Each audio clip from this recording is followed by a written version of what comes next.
എല്ലാവർക്കും നമസ്കാരം. ഇന്ന് നമ്മൾ പരിചയപ്പെടുന്നത് ചെറുധാന്യങ്ങൾ അഥവാ മില്ലറ്റ്സിൽ പ്രമുഖമായ മുത്താറിയാണ്. പഞ്ഞപ്പുല്ല്, കൂവരക്, റാഗി എന്നൊക്കെ ഈ മുത്താറിക്ക് പേരുകളുണ്ട്.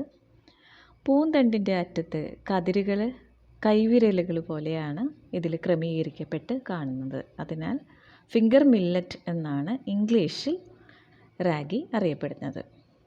ഇതിൻ്റെ ശാസ്ത്രീയ നാമം എലൂസിൻ കൊറൈക്കാന എന്നാണ്. പണ്ട് നമ്മുടെ വീട്ടുവളപ്പുകളിലും മറ്റും മുത്താറി നന്നായി നട്ടു വളർത്തിയിരുന്നുവെങ്കിലും ഇന്ന് കേരളത്തിൽ ഇതിൻ്റെ കൃഷി തീരെ കുറവാണ്. എന്നാൽ ഏറെ പോഷകപ്രദമാണ് റാഗി അഥവാ മുത്താറി. ഇതിൻ്റെ അനുപമമായ സവിശേഷതകൾ നമുക്ക് അടുത്തറിയാം.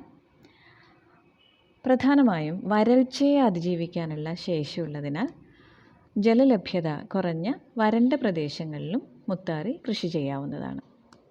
എന്നാൽ വെള്ളക്കെട്ടുള്ള സ്ഥലങ്ങൾ ഇതിൻ്റെ കൃഷിക്ക് ഒട്ടും തന്നെ യോജിച്ചതല്ല. തനിവിളയായോ ഇടവിളയായോ നമുക്ക് മുത്താറി വളർത്താം. പൊതുവെ രോഗകീടബാധ ഇതിന് കുറവാണ്. വിളവെടുപ്പ് കഴിഞ്ഞാൽ ദീർഘകാലം, അതായത് വർഷങ്ങളോളം നമുക്ക് മുത്താറി സൂക്ഷിച്ചു വയ്ക്കാനാവും. കലവറ കീടങ്ങളുടെ ആക്രമണവും ഇതിൽ പൊതുവെ കുറവാണ്. മുത്താറി അഥവാ റാഗിയുടെ മണികൾ അങ്ങനെ തന്നെയോ മുളപ്പിച്ചോ നമുക്ക് ഉപയോഗിക്കാം. ഇതിലടങ്ങിയിരിക്കുന്ന ഗ്ലൂക്കോസ് അഥവാ പഞ്ചസാര സാവധാനത്തിൽ മാത്രമേ ലഭ്യമാവുകയുള്ളൂ. അതുകൊണ്ട് പ്രമേഹ രോഗികൾക്ക് അത്യുത്തമമായ ഒരു ആഹാര പദാർത്ഥമാണിത്.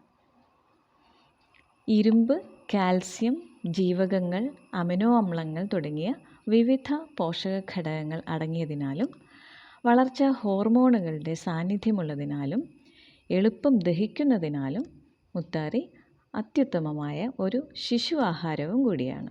നമ്മൾ ചെറിയ കുട്ടികൾക്ക് കുറുക്കായിട്ടൊക്കെ മുത്താറി സാധാരണ കൊടുക്കാറുണ്ട്. അരിയുമായി താരതമ്യപ്പെടുത്തുമ്പോൾ കൂടുതൽ പോഷക ഘടകങ്ങൾ മുത്താറിയിൽ അടങ്ങിയിട്ടുണ്ട്. മാത്രമല്ല സ്വാഭാവികമായ ഇരുമ്പ് ധാരാളമായി അടങ്ങിയിട്ടുള്ള മുത്താറി കഴിക്കുന്നത് വിളർച്ചയ്ക്ക് ശമനം നൽകും. ധാരാളം കാൽസ്യവും മുത്താറിയിൽ അടങ്ങിയിട്ടുണ്ട്. അതുകൊണ്ട് തന്നെ എല്ലുകളുടെയും പല്ലുകളുടെയും ആരോഗ്യം ഇത് കാക്കുന്നു. കൂടാതെ ശിശുക്കൾ മുതൽ വൃദ്ധർ വരെ എല്ലാവർക്കും ഒരേപോലെ ഗുണപ്രദമാണിത്. ഓസ്റ്റിയോപൊറോസിസിനെ തടയുകയും ചെയ്യുന്നു. മുത്താറി സാവധാനത്തിൽ മാത്രമേ ദഹിക്കുകയുള്ളൂ.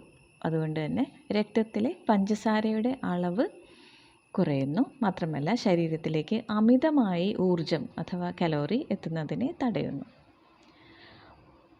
മറ്റൊരു പ്രത്യേകത, മുത്താറി കുറച്ച് കഴിക്കുമ്പോൾ തന്നെ വയർ നിറഞ്ഞതായി തോന്നുന്നു. അതിനാൽ അമിത ഭക്ഷണം ഒഴിവാക്കപ്പെടുന്നു.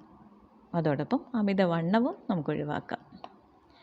മുത്താറിയിൽ അടങ്ങിയിരിക്കുന്ന ലെസിത്തിൻ, മെത്തിയോണിൻ തുടങ്ങിയ വിവിധ തരം അമിനോ അമ്ലങ്ങൾ കൊളസ്ട്രോൾ കുറയാൻ സഹായിക്കുന്നു. കുറഞ്ഞ അളവിൽ മാത്രം അടങ്ങിയ കൊഴുപ്പ് ആണിതിലുള്ളത്.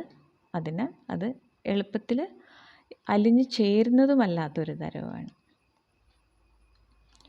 മുത്താറിയിൽ അടങ്ങിയിരിക്കുന്ന ലെസിത്തിൻ, മെത്തിയോണിൻ തുടങ്ങിയ വിവിധ തരം അമിനോ അമ്ലങ്ങൾ കൊളസ്ട്രോൾ കുറയാൻ സഹായിക്കുന്നു. ഇതിൽ വളരെ കുറഞ്ഞ അളവിൽ മാത്രമേ കൊഴുപ്പ് അടങ്ങിയിട്ടുള്ളൂ. മാത്രമല്ല ആ കൊഴുപ്പാണെങ്കിലും എളുപ്പത്തിൽ അലിഞ്ഞു ചേരുന്ന തരത്തിലുള്ളതല്ല. ഗ്ലൂട്ടൻ അലർജി ഉള്ളവർക്ക് ധൈര്യത്തോടെ കഴിക്കാവുന്ന ഭക്ഷണമാണ് മുത്താറി. ഗ്ലൂട്ടൻ അലർജി ഉണ്ടെങ്കിൽ നമുക്ക് പൊതുവെ ഗോതമ്പ് കലർന്ന ഭക്ഷണം ഉപയോഗിക്കാൻ ബുദ്ധിമുട്ടുണ്ടാകും. എന്നാൽ അത്തരക്കാർക്ക് മുത്താറി വളരെ നല്ലതാണ്. മുത്താറിയിൽ സമൃദ്ധമായി അടങ്ങിയിട്ടുള്ള ഭക്ഷ്യനാരുകൾ ദഹനപ്രക്രിയയെ സുഗമമാക്കുന്നു.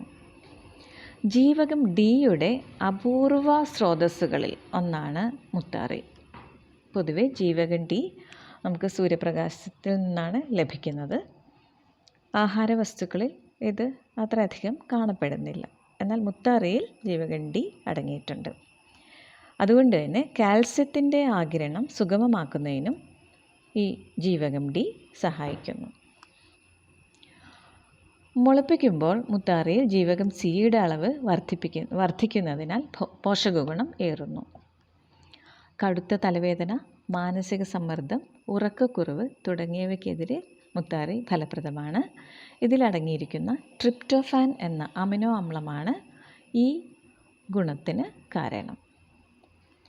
ധാരാളം നിരോക്സിയകാരികൾ അടങ്ങിയിട്ടുള്ളതിനാൽ അർബുദത്തിനെതിരെ പ്രതിരോധശേഷിയുമേകുന്നു മുത്താറി.